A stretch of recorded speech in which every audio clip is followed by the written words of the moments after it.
Bonjour, nous sommes en direct de Fadel House, résidence de l'opposant Martin Fayulu Madidi. Nous sommes pour prendre part à la conférence de presse qu'il est en train de tenir. Cette conférence de presse trouve justement le jour en réaction avec le communiqué de la centrale électorale qui dit que le préalable soumis par le 4 quarters de l'opposition pour Martin Fayulu Madidi est également membre, non pas de justification solide.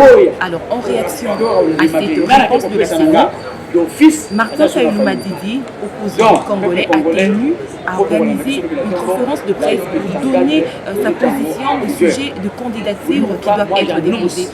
Va-t-il changer d'avis? Est-ce qu'ils vont déposer des candidatures comme le souhaitent plusieurs Chinois, ou il va maintenir sa position, celle de ne déposer aucune candidature à tout le niveau, tant que les 4 préalables qui sont soumises à la CENI n'ont pas été prises en compte, ne seront pas prises en compte. Je vous laisse découvrir la réponse tout de suite à cette conférence de presse.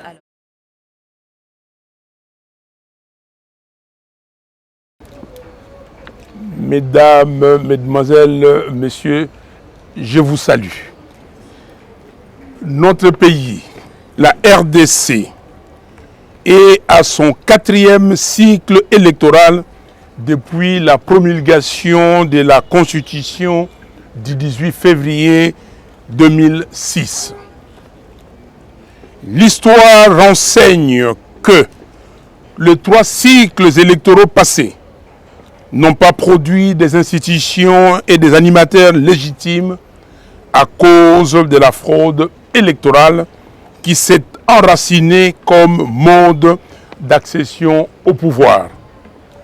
Et cette situation va de mal en pis. Ces mécanismes de fraude électorale a également engendré des dirigeants peu soucieux du devenir du pays et des générations futures. C'est ainsi que la mission de la Commission électorale nationale indépendante, CENI, a été dévoyée. Elle a été transformée en un levier d'opérationnalisation du vol de la souveraineté du peuple. Par exemple, l'article 47, alinéa 3, de la loi électorale initiée par la CENI répond à cette logique d'opérationnalisation de la fraude en ce qu'il dispose, je cite, « Le vote semi-électronique combine l'utilisation du bulletin papier sécurisé et le comptage manuel en même temps avec un dispositif électronique de prise en charge du processus de vote, d'agrégation et de transmission des résultats. » Fin de citation. Au paragraphe 5 du même article, la CENI s'est donné d'autorité le droit de trancher en précisant, je cite, « En cas de divergence des résultats issus du dépouillement manuel et ceux des dispositifs électroniques, la CENI procède aux investigations et à la correction de l'erreur au niveau du centre local de compilation des résultats. »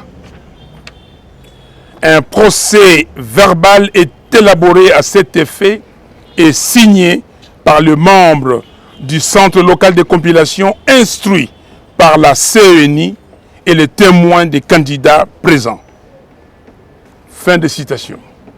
Cette disposition ouvre clairement la voie à la CENI de recevoir électroniquement les voix issues des bureaux fictifs. C'est pourquoi, au point 5 de son communiqué, numéro 032/CENI/2023, la CENI insiste sur l'impératif pour elle d'observer strictement les cadres légaux et réglementaires en vigueur dans l'exercice de ses missions. Non, cette fois-ci, ça ne passera pas. Il est en effet temps que nous puissions arrêter cette hémorragie. Nous devons refuser que la CENI poursuive allègrement l'œuvre de se servir du peuple comme strapontin pour la matérialisation de la fraude et nous vendre une illusion de démocratie. Dans ce cadre, les communiqués de presse susmentionnés de la CENI, en réponse à nos préoccupations présentées à M. Denis Kadima le 30 juin dernier, est une provocation de trop. En effet, contrairement aux affirmations de la CENI, l'audit externe du fichier électoral a un fondement en droit positif congolais. On sait que les audits externes précédents ont été réalisés sur base des décisions du bureau de la CENI, qui sont des actes réglementaires, source du droit, lesquels audits constituent par ailleurs à la fois une coutume et une jurisprudence administrative. L'audit externe par un organisme indépendant et réputé a pour but d'apprécier l'intégralité et l'inclusivité des données collectées en rapport avec les standards internationaux, de vérifier et de certifier la conformité par rapport aux lois et règlements de la République démocratique du Congo. En d'autres termes, l'audit externe du fichier électoral est nécessaire pour s'assurer de l'authenticité des données envoyées au Centre national de traitement uniquement par les différents bureaux d'enrôlement cartographiés par la CENI et ainsi mettre en confiance toutes les parties prenantes. En effet, la confiance est le gage de la crédibilité des élections et de l'intégrité des résultats. Malheureusement, il est aujourd'hui clair que la CENI ne veut pas se soumettre à l'audit externe de son fichier parce qu'elle sait pertinemment bien qu'il contient des fictifs. De ce fait, nous réaffirmons notre position. En l'absence d'un fichier fiable, audité par un organisme indépendant réputé, en présence de délégués des parties prenantes, nous ne déposerons pas nos dossiers de candidature.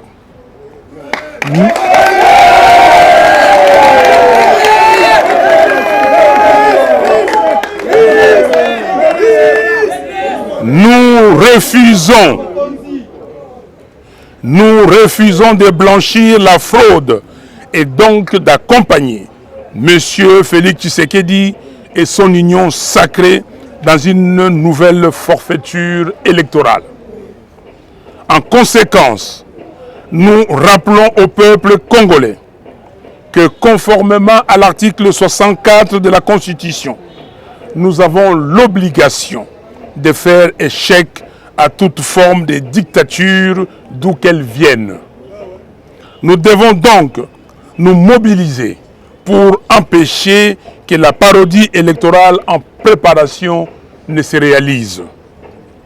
Ce n'est qu'à ce prix que nous allons recouvrer notre souveraineté et notre dignité confisquées. Dans cette perspective, nous allons entreprendre une campagne de mobilisation en vue de préparer le peuple à l'utilisation de l'article 64.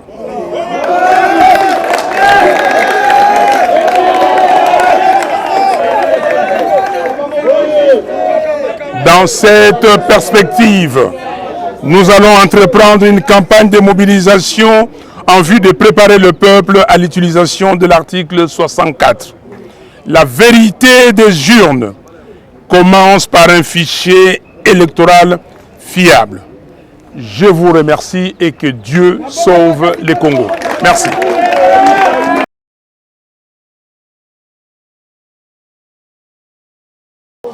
Biso nde tozwi décision, to analyser la situation. To pesa qui kadima délai de grâce à s'exécuter té. Président lobby, to déposer té, mais toi dans processus. Mais moi je veux même aller plus loin. président lobby, ce qui audite et salamité, tu as déposé. Moi, je vais au-delà en tant que vice-premier ministre de la Défense à la Mouka, puisque c'est moi qui conduis les troupes sur le terrain. Dans le lobby, ce qui peut auditer à l'élection peut aux alatés. Tant que tu as déposé, tu as déposé. Est-ce que toi, tu vas tout le monde? Tout celui qui dépose n'est pas avec nous. N'est pas avec nous qui ont déposé. Si on a une démarcation, on a combien de à un moment donné, il faut trouver la vérité.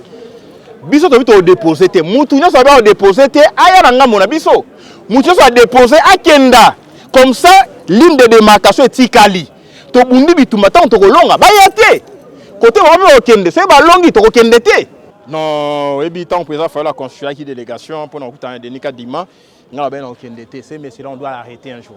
Kadima doit être arrêté, Nanga doit être arrêté, Yakatanga wana nani non Mangoy Mulunda. Il faut qu'on ait un niveau pour y l'élection pour à 5-10 ans pour vous arrêter. C'est un monsieur qu'on doit arrêter. Quand le président est allé les voir, c'est juste pour nous payer sa réponse dans le monde entier qu'effectivement Fayoulou au radical, au hasard extrémiste. Abi ça va na kena pêcher pour position, au tien na motambote, ayo quitter. Abi n'a pas ça. Donc on ne les regrette pas, mais si ça ne dépendait que de moi, c'est un monsieur qu'on doit arrêter.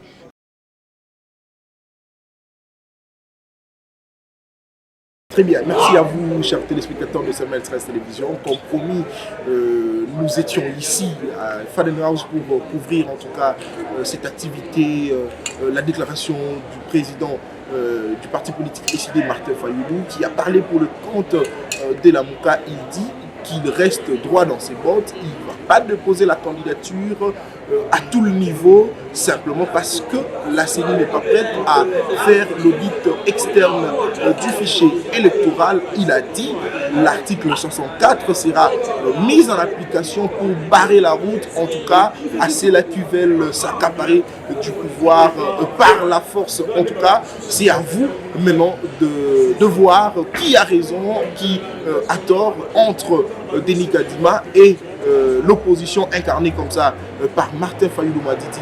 Merci à vous de cette confiance renouvelée à la chaîne de l'excellence et du professionnalisme. Nous serons toujours là pour vous faire vivre l'actualité de notre pays en République démocratique du Congo. Merci à la diaspora et merci à ceux qui nous ont suivis.